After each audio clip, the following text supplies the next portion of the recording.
Wait, hang on. Oh, I can't see it. There we go. Oh, hello. Hello. Is that fireworks? Yeah, I can't see them. I can only. Oh my gosh.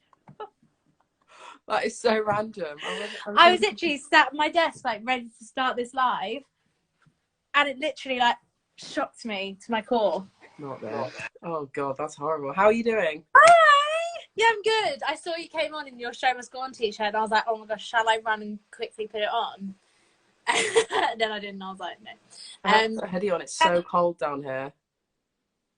It's freezing. Where are you? In Guildford.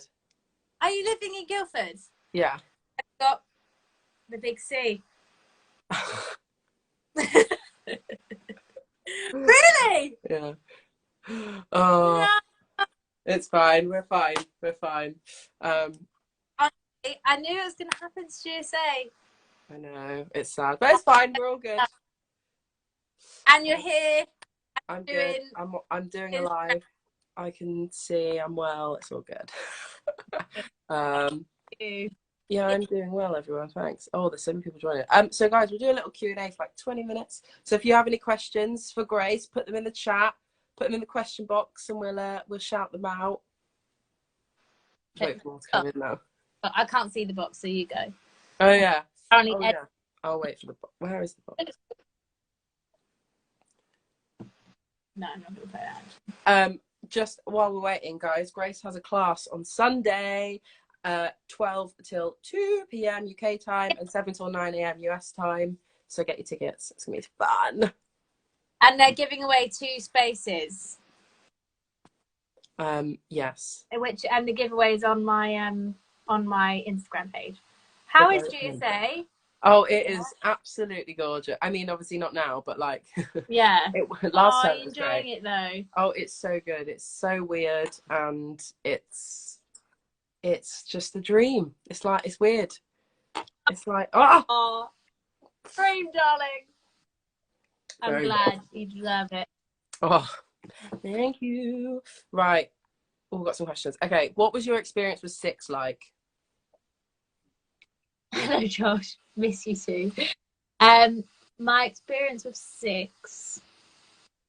I don't know why.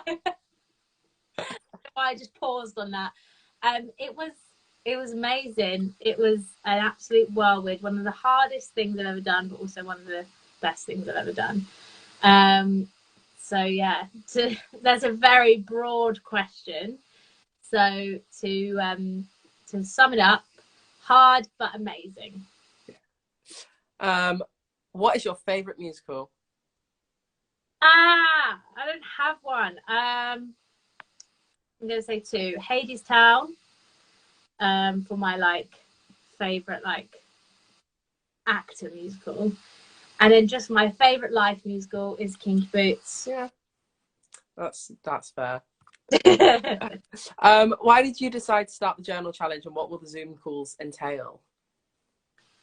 The journal, 10 steps. So I had the idea ages ago because I loved journaling, and I knew that I'd spoken to quite a few people about it who were like, oh, I really want to do it, but I just don't know how to start. And I remember when I first started out, I try and do it where I just write down everything I'm feeling, but I actually think it really helps like have a prompt or a question.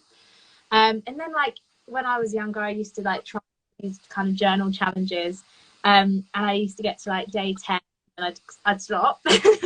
So I was like, I want to do something like that, but I don't want to stop. So why not put the pressure on myself and create it myself? So then maybe I'll have less chance to stop. The Zoom calls. Oh, well, did I freeze then? Am I fine? You froze? No, I'm probably just staying still. Okay, you're like in a position. The calls are just going to be like, I'm hoping every week, maybe it kind of depends, but they're just going to be on a day that I think are good prompts to share. So I don't know which one yet. I'm going to do that later when I've finished editing my vlog.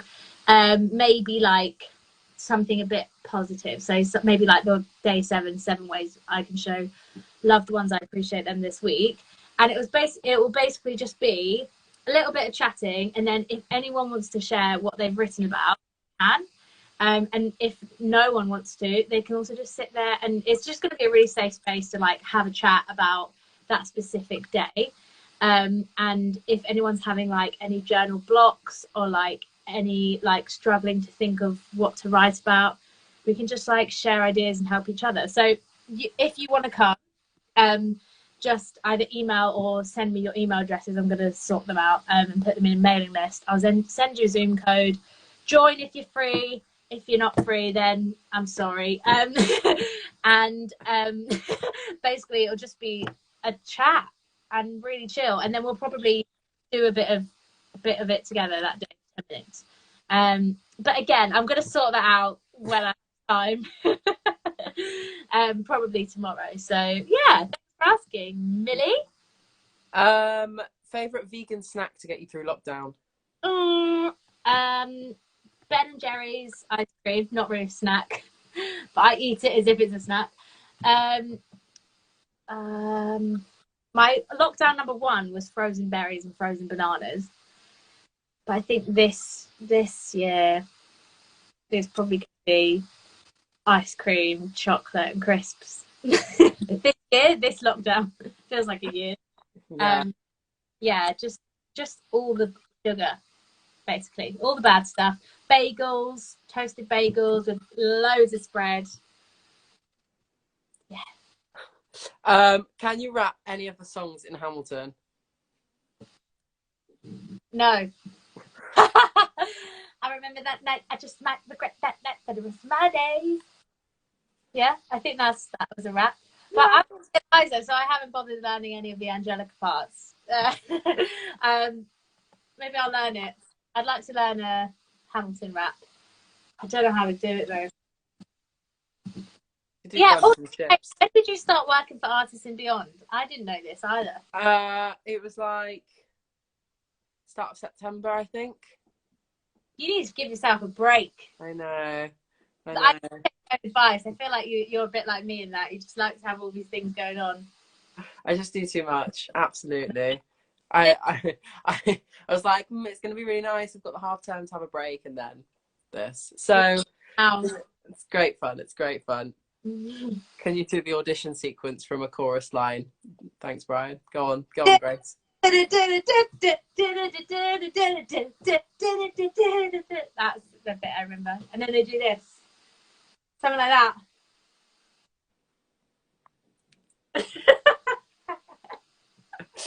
that. What breed is Bonnie? She's a Peugeon. So half poodle and a half Bichon. Cut! I'm never going to be in that show, so. Did you have any creative control over your alternate costume? Nope. No. I got to do my own hair, which I don't think is a thing now. They're kind of like, do what you want. And at start, I was kind of like trying to make my own look for each queen. But by the end, I just had a ponytail in for every single person. Because it was just easier. So if I did Jane Seymour, I'd do like the beehive, wear the Jane crown, but then have a ponytail. If I was Catherine of Aragon, I'd just do a ponytail but curly. If I was Catherine Howard, a straight ponytail, sometimes wore the curly one too. Anne Boleyn was always the buns. Cleves, I don't even remember. Probably a ponytail. Yeah. But yeah, I guess that was kind of my alternate look by the end of the run. But I kind of just tried everything and then was like, nah. Any recent Netflix binges? We're on Hill House. We're on the last episode tonight. And I already watched Bly Manor first, and I preferred it to Hill House. But I'm very much enjoying Hill House. And now I've got to the episode where you find out what happened on the day. If you've watched it, you'll know what I'm talking about. Now I'm like feeling a bit more like attached to the story and attached to the characters. Uh, Yeah, that's it. I don't know what we're going to watch next. Usually Josh decides. Have you watched Schitt's Creek? Schitt's Creek, I kind of have. It's so good. Yeah, I used to have it on like in the background when I was like cooking or cleaning or something. But now I do want to sit down and watch it because I don't know if some of you know, but the writer is the writer of Anne Juliet, David Westreath, who is amazing, and he was like a massive part of our process, and like a lot of the cast came to watch the show, which was really cool. So I do want to rewatch it now, knowing that I know the writer. I'll be like, oh my god, this is so cool. Yeah. Have you watched Emily in Paris? That was great. Yeah, no, I haven't. I've heard mixed things about it. Some people have been like, it's not going to change your life. Yeah, it's not like. Yeah. But I did binge it all in one day.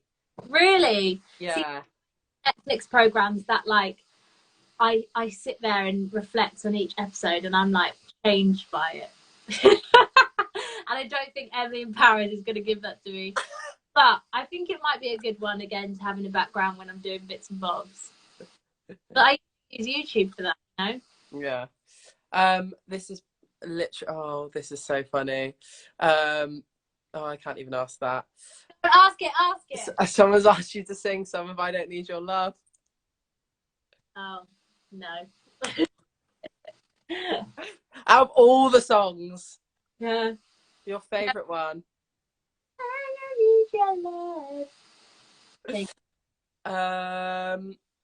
What is your favourite song to perform in Anne Juliet as ensemble and as Juliet? Ensemble is either One Less Problem Without You, if it's for like actual performing, I feel like I'm like giving it my all. But then if it's for like fun, I really like doing the Wedding Bells. Although loneliness has always been a friend of mine, leaving my life in your hands. Because me and Dills always make up characters, so sometimes I'll be like, yeah, I'm not even gonna say. I'm not even gonna say, just in case Luke Shepherd. But he loves it, to be fair. But we always make up characters and we're just stupid and it's funny. And then as Juliet, I like to perform. This changes all the time. One More Try is like the main. I love singing with Jordan or Alex, and never got to sing with Bills. And I like Flying on the Bench. And if not that, then Stronger. That's a good one. What was your audition processes like for Anne Juliet and for Six, and how did they differ? So the Six one was really different because it's different to what it is because it's the show didn't exist when I was auditioning. So we did like a Beyonce routine and like a Rihanna routine, and then we did acting, singing in like groups, and we did it all in front of each other, and it was really fun and it was really relaxed because no one knew what it was. And I feel like probably a bit more like heightened because it's Six. But when I was auditioning, everyone thought it was just going to be this kind of like fun musical about Henry VIII's wives and whatever. And it was really chill, and the creative team were just absolutely bloody lovely. And then for Anne Juliet, it was party vibes as well. The audition was like really chill. Everyone was we did Can't Stop the Feeling in my audition. If you're up for like the dancey tracks, you did Glow. Hey, Twin Scott. So glad we managed to see the show. Great. How are you?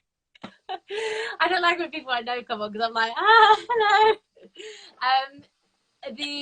We did Can't Stop the Feeling for like the people who weren't doing dance tracks, even though we all do the same dance. And in the Under the Lights when everything goes, we did like a freestyle section, and people were like doing the worm and doing all sorts. And it was just hilarious, and everyone was like bigging each other up, and it was fun. And then the singing and acting audition was just the most thing ever, because in the finals there was not only 16 people on the panel but also Max Martin on the panel. So I was literally like, oh my god, I'm about to sing Hit Me Baby One More Time in front of the man who wrote Hit Me Baby One More Time, and I was just a bit shook. So, but it went all right, and it was very much like in and out. I didn't even think I was going to get there, to be honest, because I also had to sing "That's the Way It Is" because Luke decided to send me cover and material, and it went so bad in my second round. It's such a hard song to sing, so I literally did that, and I remember Luke being like, "Thank you very much," and I was like, oh, "No!" But I managed to get through to the end, and here I am. So, luckily, not covering Anne because that song is too hard. Yeah, I mean, I think that would be great.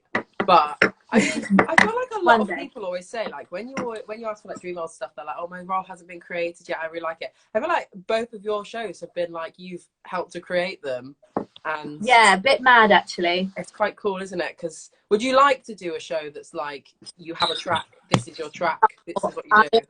I'm very excited for that day. I can't wait to go in and learn a routine, and then to come in the next day and it not be changed. I'm gonna be like, are you sure you don't want to change it? No, but like that's the beauty and the stress of new musicals. Yeah. I think, you know, I love that about it, but you know, I would also welcome doing something that's been long running for a long time, because I never have. So yeah, we'll see. But I would also welcome doing another creative job like I have. So, yeah. Or just any job, you know. Any job, just yeah, to just give me a job. I have a job. Funniest onstage mishaps. Oh gosh, I feel like I have answered this question so many times in the last 6 months that I'm having to try and think of new ones.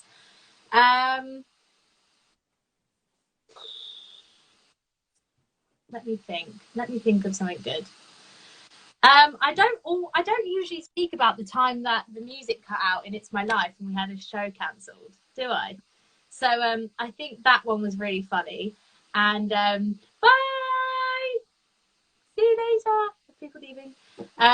So basically, in It's My Life, Jordan came down from the sky very fast, which was strange, and sung "This Ain't a Song for the Broken Hearted." Boom, boom, boom, boom. Be just a face in the crowd, gonna hear my voice for the sha la la. Music goes, and we're all on stage. The silence going, "It's my life, it's now or never." Music's on, no one's coming on stage. And then some people were just like walking off stage. And then our stage manager came and was like, "You're gonna have to stop." All the ensemble left, but obviously Jordan's still in a harness on this swing. I was just standing there. So they had to come on and bring him down. And then we were waiting for like 45 minutes, and then they ended up cancelling the show. So it was a massive hoo-ha palaver. But, you know, it's the magic of live theatre. Other things that have gone wrong are... I don't know if Josh is still here, but there was one time when basically the whole cast had coronavirus and we were dropping like flies near the end, and Josh had to cut the whole show, and it was like uncuttable. It was ridiculous, the amount of people who were off, and something happened, and I think he forgot to assign someone to bring on the cart. It was in Show Me Love, basically, and basically the cart just got stuck because the brakes weren't on. So Billy was trying to lift up the car instead of wheeling it, and it was just stuck in the middle of the stage, and we were trying to do this scene, and it was just, yeah. If you know the show, you'll probably know what bit I'm talking about, but I feel like this isn't a good story to tell if you haven't seen it. Yeah. So yeah, those are two like set mishaps that we'll go for today. I'm always trying for fresh ones because there's loads. Yeah, I mean, there's always some. I mean, this next one, we ever confused doing a Queen one day and the other day doing one completely different? I mean, yeah. You mean doing a Queen one day and then doing one completely different 1 hour later? Yeah. Let alone the other day, when Cassidy wrapped her head. Oh gosh! Oh, what when? That was in Since You've Been Gone, wasn't it? Or did she do that another time as well? Wouldn't surprise me. Anyway, yes, there has been a time where, well, I always got confused. It was always a bit like, this is strange. But usually, if I was doing 2 queens in one day, I'd usually like just make sure I have a reset and go over it and change my hair or something to try and the ponytail. I know. Change the ponytail. But if there was one time where it was like the last week of my contract where I really thought that I was Catherine Howard, but I was Catherine of Aragon, and I was just so tired that the reason I was distracted in Mega 6 was because I'd got through the whole show in my last week without making a mistake. Because in my last week, I was so tired from doubling up rehearsals that I just kept making mistakes and I was getting really annoyed at myself. So I was in the Mega 6 going, oh yeah, I didn't make a mistake. Da, da, da, da, da. And then, because there's so much more than, I strutted to the back with so much confidence. Because there's so much more than, boom, beheaded, boom, died, boom. And I was like, no. So I just ran to the stage right and was like, oh. And then we were all laughing so much and the harmony was like, sick. Brilliant. That happened. Oh well. Last question we've got time for. How do you make a role your own? Hello, Billy. How do you make a role your own? I don't know. That's such a hard question to answer, like how.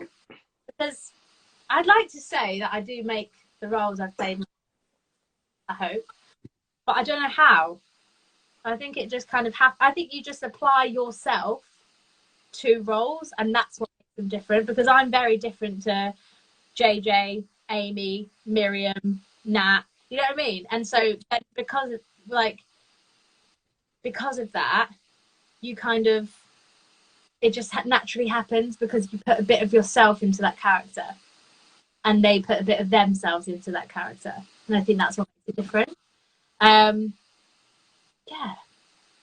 And I think I just like, we all have different voices, so we sing things in different ways, and certain riffs might suit one person and certain riffs might suit another person. Some people might want to take it down, some people might want to take it up, some people might want to riff on top, like, and those little things and those little details, like sometimes the way someone says a line sits well with them. So like, I'm trying to think of an example.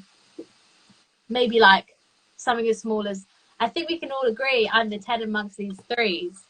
So like Amy would be like, I think we can all agree I'm the 10 amongst these threes. But then Vicky might be like, I think we can all agree I'm the 10 amongst these threes. Do you know what I mean? It's like things like that makes your character different. Sounds so stupid, but when all these little things come into play, and when you play around with lines, you eventually keep playing and playing and playing, that you find this version of what you want to do with a character. Yeah. Is that a good answer? I don't even know. Yeah. No, that completely makes sense. And I mean, I feel like if you're doing, I mean, I guess it was a bit different in 6, but when you have your ensemble track, I mean, you're always on unless you're Juliet, you know what I mean? So it kind of, I guess you kind of get more into it, and as you do the show more, you get you put more of yourself into it, and it becomes second nature. Yeah, I mean, yeah.